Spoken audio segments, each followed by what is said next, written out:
वर्षा ने boot polish का बक्सा उठाया और अपने काम पर जाने लगी। तभी उसकी माँ सरिता ने कहा, वर्षा बिटिया, ये तेरे लिए 2 रोटी बना दी है, लेती जा बेटी। सारा दिन तू गर्मी में काम करती है, भूखी मत रहा कर मेरी बच्ची। माँ, मैं तो रोटी ले जाऊंगी, पर पहले ये बताओ तुमने अपनी आज की दवाई लिया नहीं? अरे मैं ले लूंगी दवाई, और तेरा ब्याह किए बिना मैं ऊपर नहीं जाने वाली। तेरी शादी की जिम्मेदारी तेरे बापू मुझे देकर गए थे। उनकी इच्छा थी अपने हाथों तेरा ब्याह करने की, पर माँ, तुम फिर रोने लगी। ऐसे तुम्हें रोता छोड़कर जाऊंगी तो काम में भी मेरा मन नहीं लगेगा। अच्छा ठीक है, मैं नहीं रो रही हूँ, शाम को जल्दी आ जाना। ठीक है माँ, मैं जल्दी लौट आऊंगी। वर्षा अपनी माँ सरिता के साथ रहती थी। उसके पिता के देहांत के बाद वर्षा रेलवे स्टेशन पर बूट पॉलिश का काम करती थी। ट्रेन से उतरने चढ़ने वाले ज्यादातर सभी मुसाफिर वर्षा से ही बूट पॉलिश करवाते थे। कितने पैसे हुए बूट पॉलिश के? जी 10 रुपए। 10 रुपए? तुम बूट पॉलिश वालों ने भी अपने रेट बढ़ा दिए, वरना जरा सी पॉलिश के 5 रुपए जाते।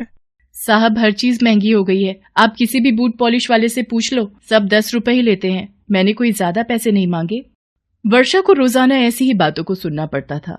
वर्षा बूट पॉलिश के काम से जितने भी पैसे कमाती, वो माँ की दवाई और घर के रोजाना के राशन में खर्च हो जाते। एक दिन वर्षा अपना काम करके घर जा रही थी। आज उसे बहुत देर हो गई थी। रात के 8 बज चुके थे। आज तो बहुत देर हो गई, अंधेरा घिराया है। माँ भी घर पर इंतजार कर रही होंगी। इस गली में से चली जाती हूँ। लगता है गली में खंबे की लाइट गई हुई है, तभी इतना अंधेरा है। मेरा पीछा कौन कर रहा है? अरे कौन हो तुम? छोड़ो मुझे। अरे हाथ में आई चिड़िया को कैसे छोड़ दूं? बचाओ, कोई बचाओ, मुझे छोड़ दो मुझे। अरे तुझ जैसी मामूली बूट पॉलिश वाली लड़की की मदद को कोई नहीं आएगा। छोड़ लड़की को, वरना तू कौन लगता है इसका? एक काम कर, दोनों समझौता कर लेते हैं। और ऐसे समझ गया ना? अब तो गया समझ। लड़कियों की इज्जत कैसे की जाती है, ये मैं अपने तरीके से तुझे समझाता हूँ। लड़का बदमाश की खूब पिटाई करता है। बदमाश घबरा कर वहाँ से भाग जाता है। आपका बहुत बहुत शुक्रिया, आपने मेरी सहायता की। इसमें शुक्रिया की कोई बात नहीं है। लड़कियों की इज्जत कैसे की जाती है, इन बदमाशों को समझाना पड़ता है। आइए, मैं आपको घर तक छोड़ देता हूँ। अरे नहीं, मैं चली जाऊंगी। मेरा घर कुछ ही दूरी पर है। अच्छा ठीक है, वैसे अब घबराने की कोई जरूरत नहीं है। वो बदमाश वापस नहीं आएगा। वर्षा घर की ओर मुड़ जाती है और घर जाकर वो सारी बात अपनी माँ को बताती है। मुझे तो लगता है शायद वो लड़का भगवान के रूप में तुम्हारी मदद को आ गया। हाँ माँ, तुम सही कह रही हो। सचमुच भगवान ने ही उसे मेरी मदद को भेजा था। इस बात को कुछ दिन बीत जाते हैं। एक दिन वर्षा रेलवे स्टेशन पर बैठकर बूट पॉलिश कर रही थी। तभी ट्रेन से वही लड़का उतरता है और वर्षा के पास आकर कहता है, अरे जरा ये बूट पॉलिश करवाने थे। बाबूजी, आप तो वही है ना जिन्होंने उस रात? हाँ, तुम तो वही हो। अच्छा, तुम यहाँ बैठती हो। उस रात अंधेरे में तुम्हें देखा था तो एकदम से पहचान नहीं पाया। ये लो बूट पॉलिश के पैसे। अरे नहीं साहब, आपने मेरी जान की हिफाजत की थी, मैं आपसे पैसे कैसे ले सकती हूँ? अच्छा, मुझे एक जरूरी काम है, मैं चलती हूँ। क्या हुआ, अचानक तुम यहाँ से जाने क्यों लगी? सब ठीक तो है? अरे सुनो तो। वर्षा के कदम तेजी से घर की ओर बढ़ जाते हैं और वो घर पहुंचकर अपनी माँ से लिपट जाती है। माँ, वो वही हैं जिन्होंने उस रात मेरी इज्जत की रक्षा की थी। मैंने उनके हाथ पर अपने हाथ के जैसा वह लिखा निशान बना देख लिया था। क्या? इसका मतलब वो लड़का विकास है, यानी कि तेरे बापू के बचपन के दोस्त मोहन भाई साहब का बेटा? हाँ माँ, पर मैंने उन्हें कुछ नहीं बताया, पर मैंने अपने हाथ का निशान भी छुपा लिया। तुम ही बताओ माँ, एक बूट पॉलिश वाली लड़की को अपनी बहू कौन बनाएगा? अब वक्त बहुत आगे निकल गया माँ, इस बात को 20 साल हो गए हैं। मैं जानती हूँ मेरी बच्ची, उन बीते दिनों को मैं भला कैसे भूल सकती हूँ, जब हम लोग गांव में एक साथ रहते थे। तेरे बापू और मोहन भाई साहब की दोस्ती की पूरा गांव तारीफ करता था। वीरेंद्र, तूने आज मेरी 10,000 रुपए की मदद नहीं की, बल्कि अपने दोस्त की इज्जत रख ली। मोहन, तू मेरा दोस्त है, तेरे लिए तो मेरी जान भी हाजिर है। वीरेंद्र, मैं चाहता हूँ जब मेरा बेटा विकास और तेरी बेटी वर्षा बड़ी हो, हम इन दोनों की शादी धूमधाम से करें। ऐसा ही होगा मेरे दोस्त, हमारे बच्चों की शादी जरूर होगी। ये देखो जी, मालिनी और मैं मेले से बच्चों के हाथ पर एक सा निशान बनवा कर आए हैं। सुंदर है ना? दोनों का नाम व अक्षर एक से हैं। ये कितने संजोग की बात है ना जी। गांव में बाढ़ आ गई और मोहन भाई साहब का परिवार हमसे बिछड़ गया। हमारा भी सब कुछ बर्बाद हो गया। हम लोग तुझे लेकर शहर आ गए और तेरे बापू को गांव की कमी खलती रही, इसलिए उन्होंने चिंता को छाती से लगा लिया और इस दुनिया से चले गए, और विकास से तेरी शादी का तेरे बापू का सपना उनके साथ ही चला गया। भाभी जी, वीरेंद्र का सपना सपना नहीं रहेगा। अब मैं आ गया हूँ। मोहन भाई साहब, आप और यहाँ? पापा को मैं लेकर आया हूँ। वर्षा, मैंने तुम्हें अपने हाथ का निशान छुपाते हुए देख लिया था, पर अचानक तुम घबराकर घर की तरफ आ गई थी, तो मैंने तुम्हारा पीछा किया था और पापा को फोन करके मैंने यहीं बुला लिया। पापा, वो लोग मिल गए जिनकी तलाश आप बरसों से कर रहे थे। क्या? मेरे दोस्त वीरेंद्र का परिवार मिल गया?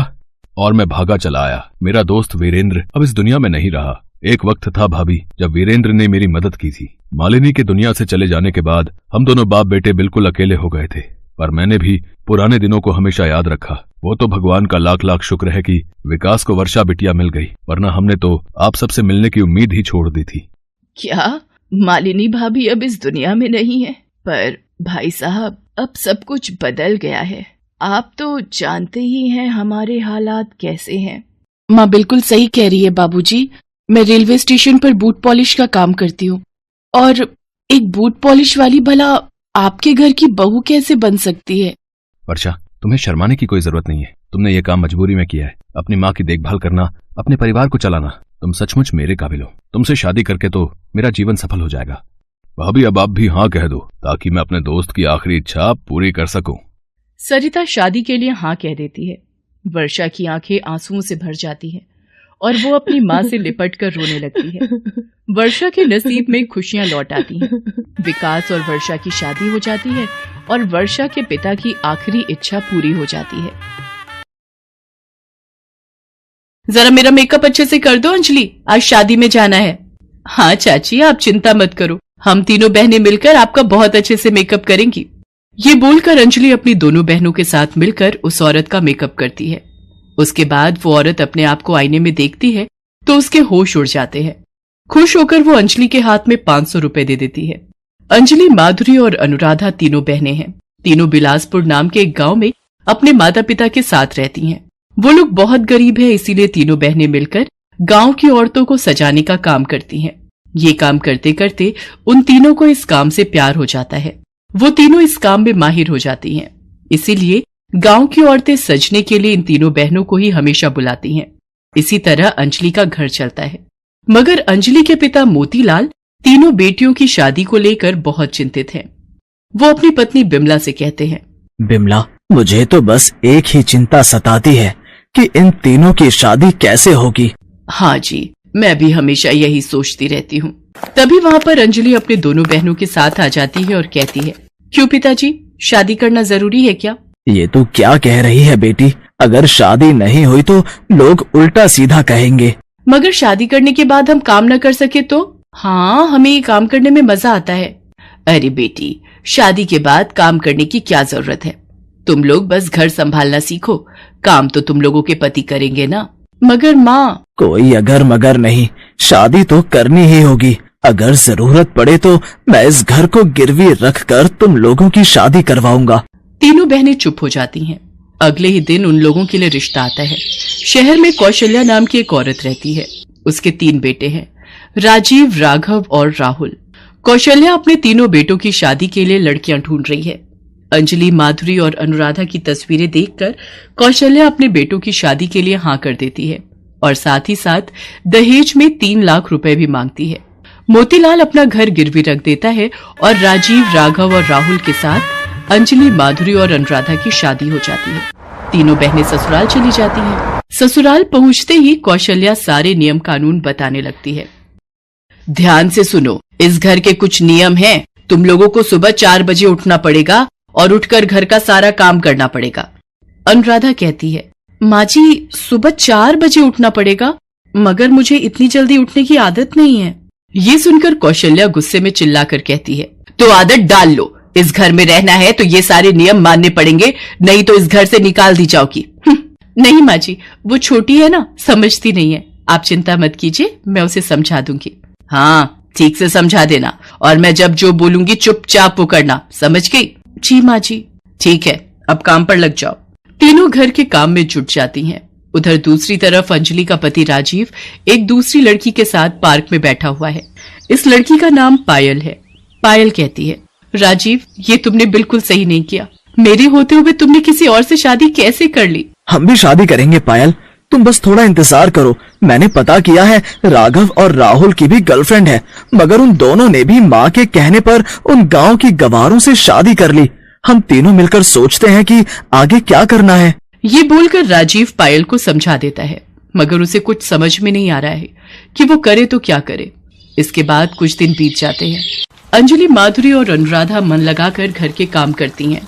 सुबह से लेकर रात तक वो तीनों बस काम ही करती रहती हैं और छोटी से छोटी गलती के लिए वो कौशल्या से डांट भी खाती रहती हैं। ऐसा अब हर रोज चलने लगता है, मगर बीच बीच में उन लोगों को ब्यूटी पार्लर का काम करने की बड़ी इच्छा होती है। अंजलि दीदी, एक बार माँ जी से पूछकर देखो ना, मैं मेकअप करना चाहती हूँ।